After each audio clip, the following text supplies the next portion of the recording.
Hi guys! Welcome back to our channel. Super happy to see everyone here. Guys, for today's episode, OMG, so it is now a buzz and everyone's talking about the rebirth of the new toiletry pouch. I believe the name is Toiletry Pouch on Chain. So we are going to discuss that. But guys, we are not just going to discuss the toiletry pouch on chain. I'm going to share to you my latest discovery from Christian Dior. It is their Dior Cairo zip pouch with chain. It's their own version of the toiletry pouch. You are going to be amazed by this very beautiful bag. So we are going to discuss everything, like when are you going to be able to purchase these bags, how much are they, the materials, the measurement, what fits inside, how they look, and all of that good stuff, guys.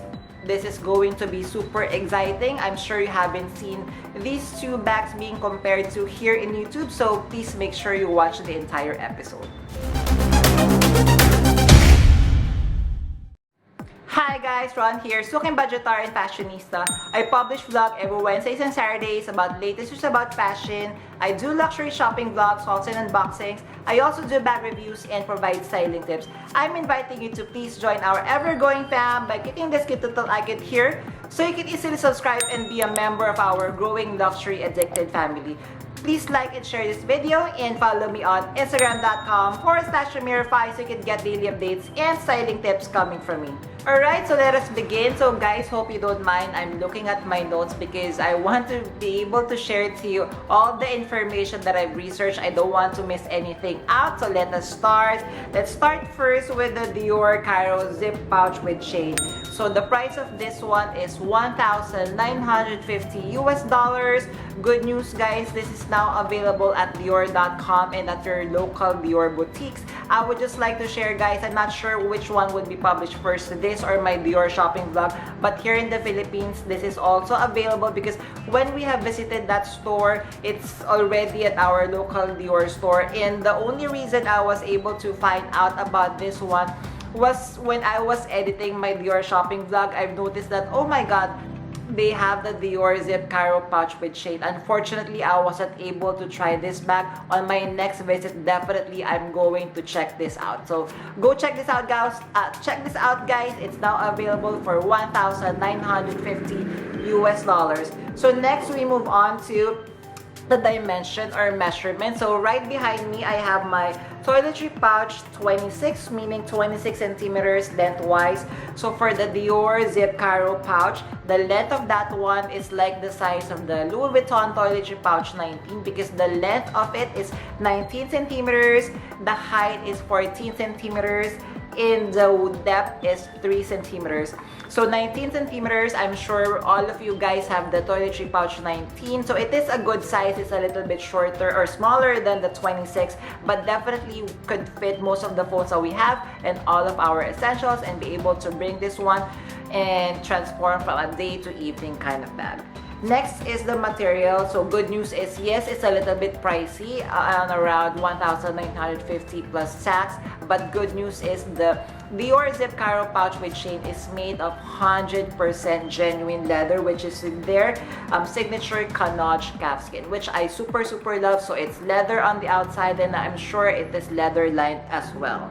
Then the accessories that it comes with. So good news for the Dior Zip Cairo pouch. Unlike with the toiletry pouch, it will not come with anything. You cannot attach a strap, not unless you would be transforming it with an insert. So with the Dior Zip Cairo pouch with chain, it already comes with the D-rings on both sides. Then it comes with the fully detachable and removable detachable shoulder strap. So it means that you could carry this one multiple ways. Super nice to have that, option to be able to sling it across our bodies, right? So now for the styling. So just like with the toiletry pouch, like for example, you were able to style it. So definitely remove this chain, then you could carry it as a clutch, attach the chain, so you could, just like what I'm styling here, so you could wear it as a shoulder bag, but attach a longer shoulder, attach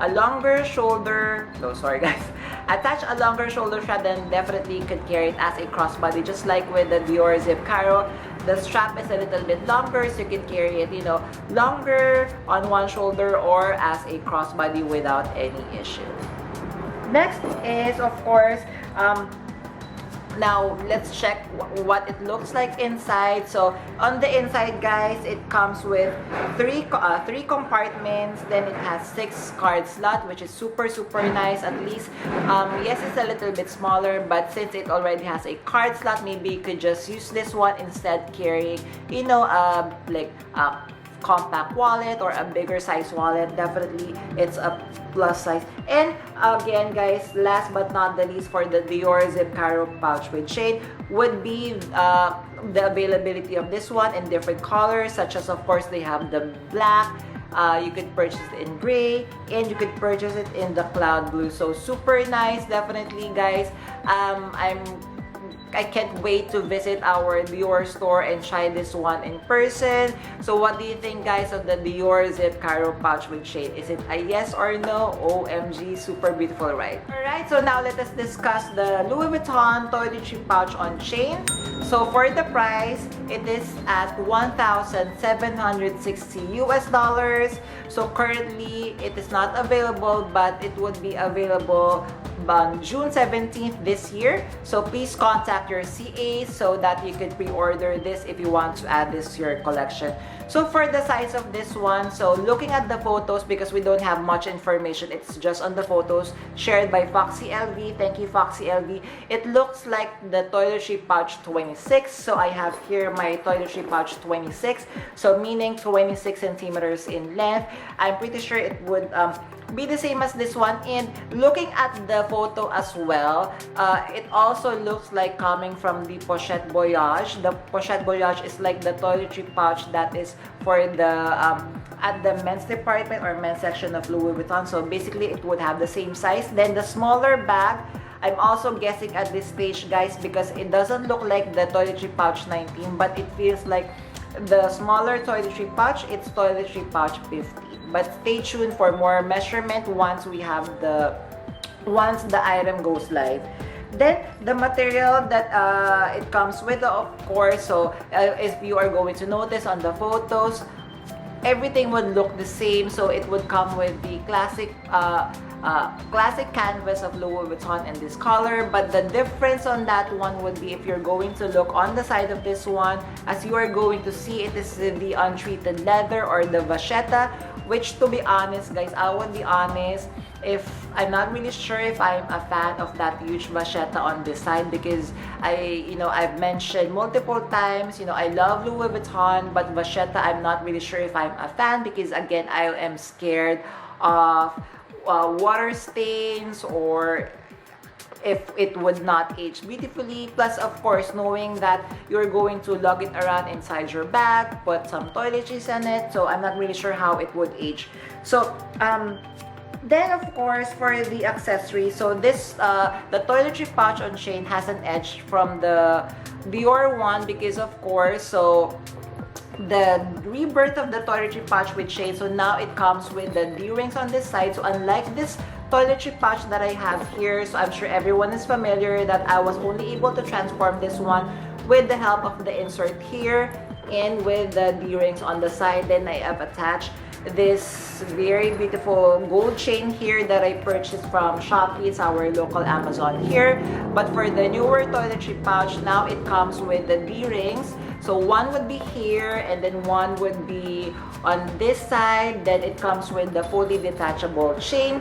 So now you can wear it as a crossbody bag. Then of course, good news is it comes also with what I'm guessing the toiletry pouch 15 clutch or pouch, because of course you're paying a little bit more, it's 1,760 before tax, so at least you are getting 2 bags in one. Next would be, of course, for the styling, it would be the same thing. So you could carry it as a clutch bag, so remove the chain, or you could carry it as a shoulder bag. So I feel since this strap, so I believe the strap is a little bit longer, so for the longer strap, you could wear it as a longer crossbody or longer one shoulder style. But you could remove the strap and attach any shorter strap, so you could carry it under your arm like this, there. And then of course, for the compartment, So for the compartment, so again, it comes with 6 card slot, then 1 main compartment like this. So for the toiletry pouch, the original, it doesn't come with any compartment.